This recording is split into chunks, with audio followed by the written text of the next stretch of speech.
El Chapo has been on a crusade since arriving at the Supermax in Colorado to communicate with his attorneys and allow them to deliver documents to his prison cell as he works to concoct a legal move that would result in his unlikely release.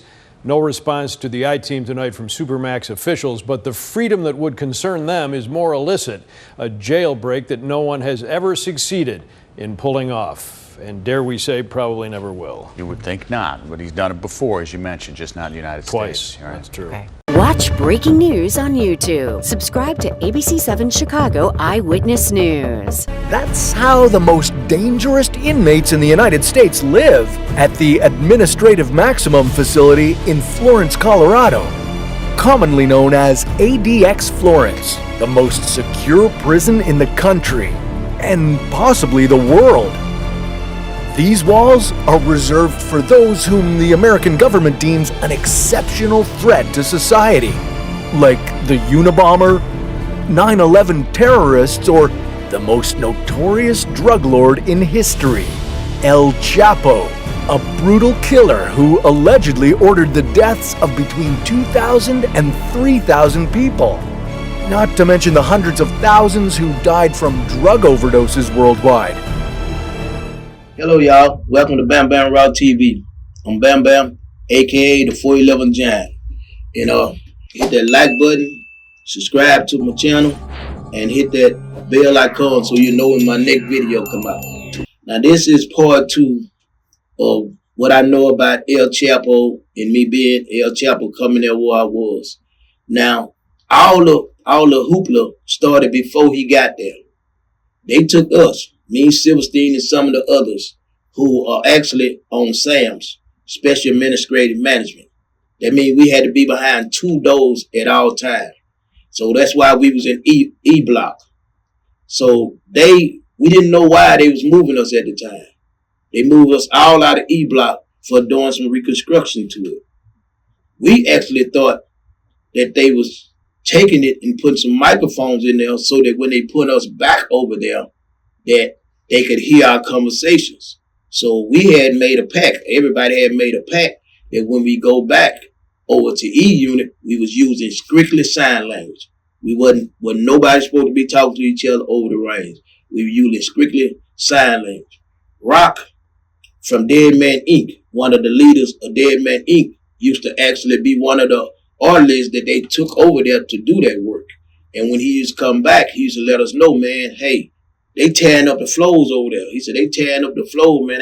They breaking the wall down. He said, man, they done dug the floors up. They redoing the floors. And we like, so we automatically figure, well, maybe they doing some kind of way to put microphones under the floor and in different places and going on so they can catch us talking over there. So like I said, he was giving us, he said, man, they destroying E unit and they rebuilding it. But we didn't know that they were preparing it for El Chapo, Jaquan Guzman. So finally, when the day come, El Chapo, they bring him down. They kept it hush-hush. They kept, I think they actually didn't let no artists out that day. They kept everything hush-hush. They played like they had a shortage of staff. So they had a shortage of staff and everything. So boom. After that, I ended up going in restraints. And while I was over in restraints, one of the lieutenants told me, said, hey, you know Guzman here, huh? I said, who? He said, Guzman. So I'm laying there in restraints and going on. He said, yeah, we got old Guzman now. So each time the police come over there, they was insinuating that he was crying about his situation. Now, what I had knew about El Chapo then, I knew from our exercise with one of his rivals, Tura. Tura actually exercised together for a whole year. He's a beast on doing them burpees, and he was teaching me Spanish, and he spoke very, very little English. But he was a solid dude, and he'd tell me different things, and we talk. He actually they was rivals, and they were going back and forth. Tura got 10 life sentences and a $10 million fine. I think El Chapo El Chapo do have life in 30 consecutive years, but he got a forfeiture of 12 to 13 million. But Tura, he got $10 million fine that he has to pay, that continually pay on. And now they told me, they're telling me, Gooseman over there, man, you in restraints and you crying less than Gooseman. And I'm like, man, I don't do no crying. And then they kept on coming back. They never wanted to call him El Chapo. They always said, we got Gooseman over there. Gooseman complaining about this, he complained about this. And so I didn't know what they had him at. And then when I got out, people said, yeah, he over there. They took the whole E range, a range that is made for up and down, probably whole 24 on one side of the range, 24 on the other side. So he was taking up enough space for 48 people.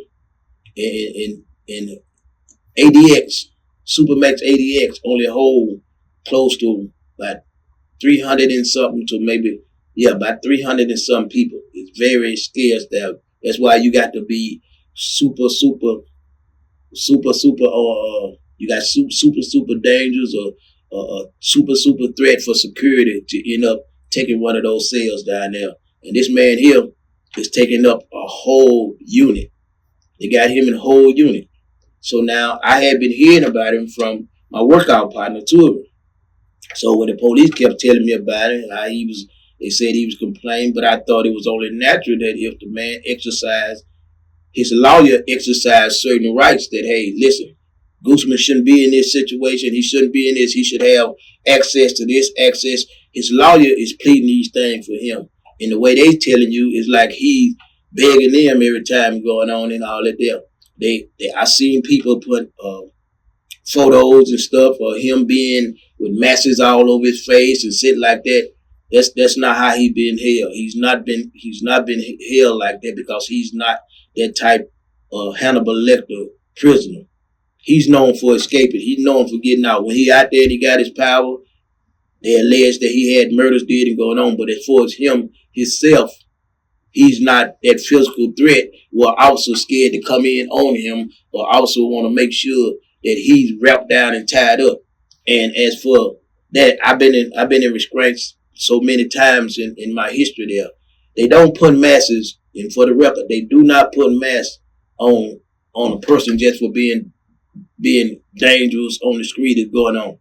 When you being restrained and they put mass on you, they're gonna either, if you a person known for spitting on the officers, if you can't get to them and you'll spit on them, they will actually put a net on your head when they put you in restraints, or when they subdue you. They gonna put a net over your head that stop you from being able to. It's like a screen.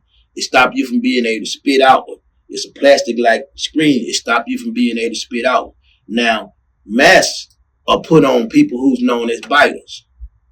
Now, and I know this because an officer would choke me at one time when they were restraining. And when he was choking me like this here and they were restraining me, I bit his forearm to make him turn me loose so I could breathe. So that's when the lieutenant said, told him to go get the mask. So the officer was saying, "What you want the net?" He said, "Nah, I need the mask. He's biting." And so went on it. So and that's how I know the difference between the spitter and the biter. Now El Chapo, I got over there. I was over in the unit with G unit with his one of his dude who claimed to be a general. Actually, they made a card for me, and his generals signed it.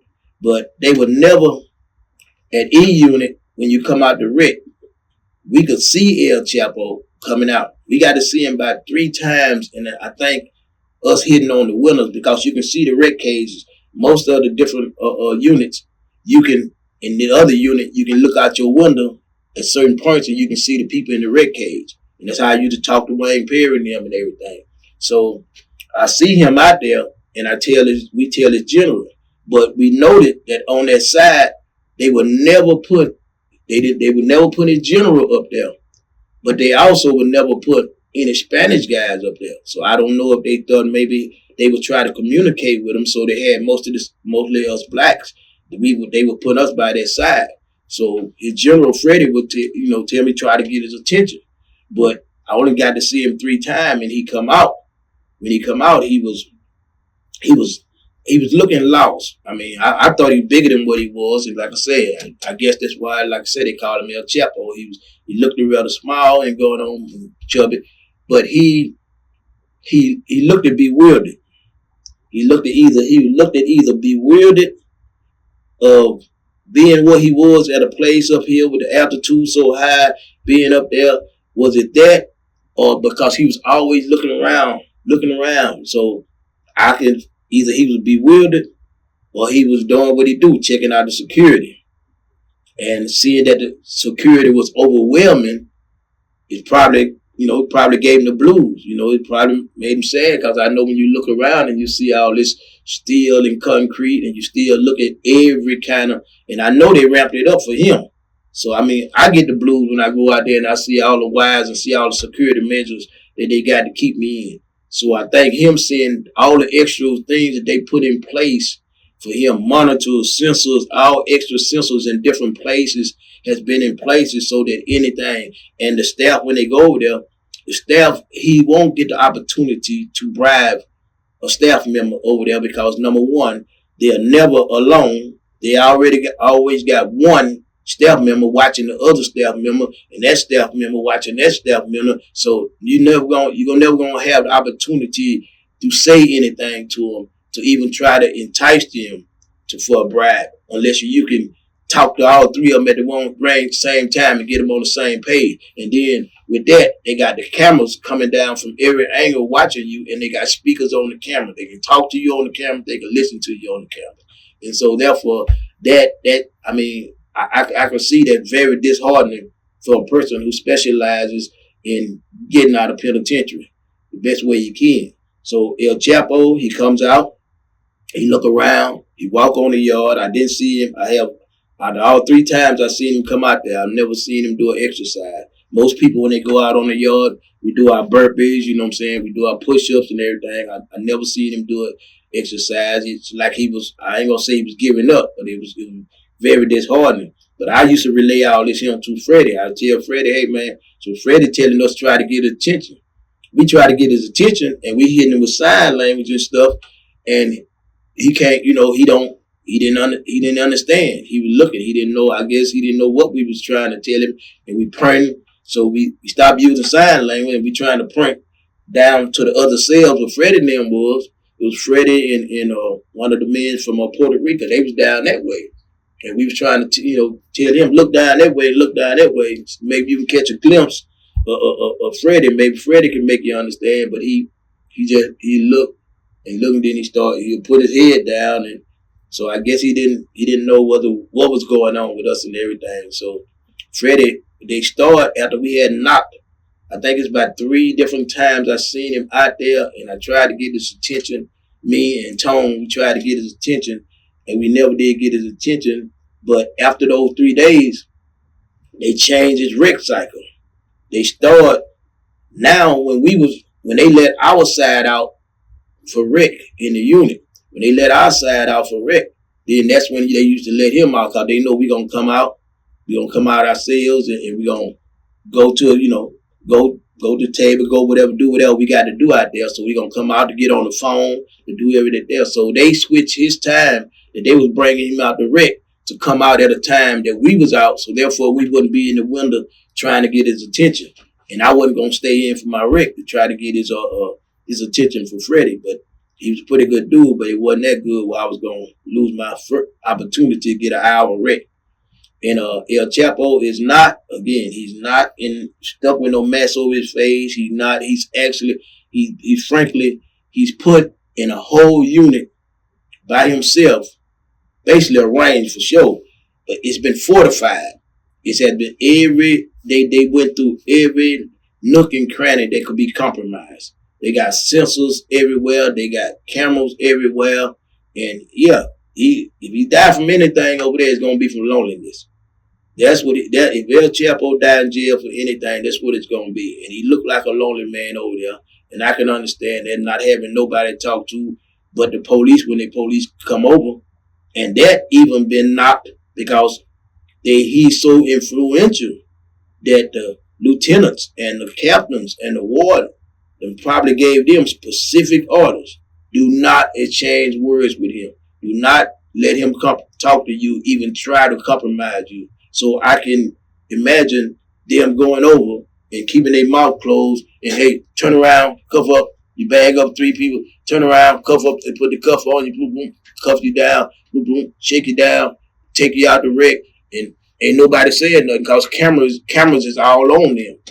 They probably say too much to him other than give him a direct order. They probably lose their job and lose their ability to go over there because the man is a threat risk. And unfortunately, his successes in taking over penitentiaries and escaping is hurting him right now. It's hurting him. He's not being kicked and beat around and messed, but they killing him with loneliness. They're killing him with being over there by himself and not having nobody to talk to. And that's especially hard when you've been the center of attention and you've been able to tell everybody what to do and have everybody move with your beat. You can tell he lack attention because of the conversations that he had with Sean Penn to even have that interview. And now you take all that away from him. He's nobody now. He's sitting there. He's a memory that's gonna die. He's a memory that's gonna die lonely in there. And if they take the life sentence off of him, he got the consecutive 30 years. He got to be at least 68, maybe probably close to 70. So 30 years, that's a life sentence. I mean, that's the story of Chapo. Like I said, I hope I cleared up some things about the way they treat him. As far as him, he have a right to ask for everything that he got coming. He got a right to ask to be taken out that situation. Probably, hopefully, when he give them 4 or 5 years good conduct without making any attempts, then somebody be able to file something to actually give him an opportunity over in a regular unit on a range where there'll be a couple of people he can talk to. But I still doubt that. But at least the opportunity will be presented where he can at least file something on it. If he showed that he has not attempted anything or have not compromised any locking device or did anything within the 5 years they haven't had him there, he should get opportunity if he got a good lawyer. I thank y'all again. I'm Bamm Bamm, aka the 411 Giant. Hit that like button, and I want you to subscribe, and I want you to hit that bell icon so you know my next video come out. Say thank y'all for the support and everything. And new at 4:30, the sons of convicted drug lord El Chapo could be one step closer to reaching a plea deal with the federal government. Now, his sons initially pleaded not guilty to drug-related charges for their alleged role in leading what authorities say is one of the most violent drug cartels in the world. V. Wynn has the latest from court. Federal prosecutors today revealing new details in their case against Joaquin and Ovidio Guzman Lopez and how they're still working to resolve the case before trial. For them to offer them a deal and a cooperating deal is something significant. Retired DEA agent Michael Wilhite spent many years tracking the inner workings of the cartel and their father El Chapo, who is currently serving life in prison after being convicted for his role in the criminal enterprise. Even though he's incarcerated, the organization continues to operate.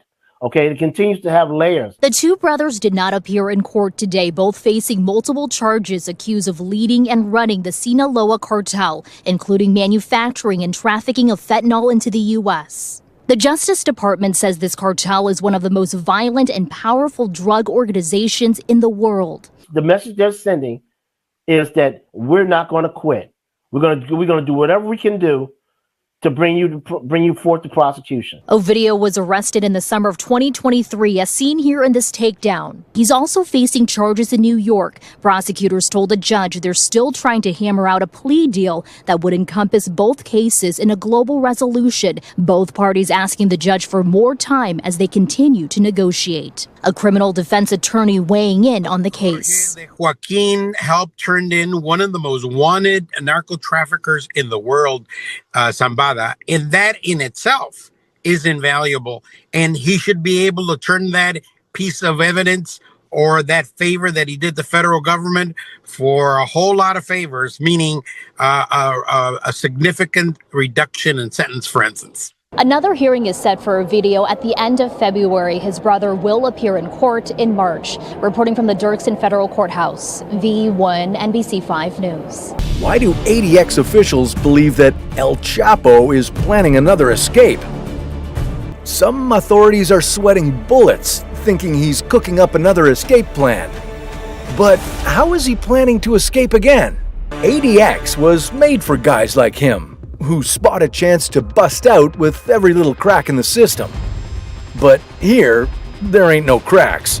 Most inmates here stay locked up solo for 23 hours a day.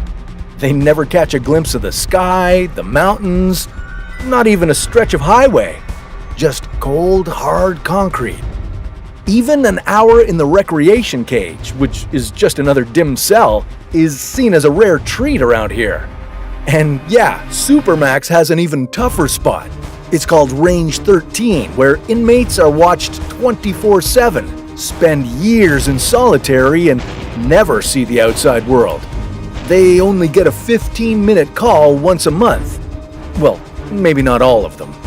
Back in 2023, El Chapo griped to a Chicago judge about being kept away from his lawyer and legal papers, saying he was getting pushed around by the authorities because of his past breakouts.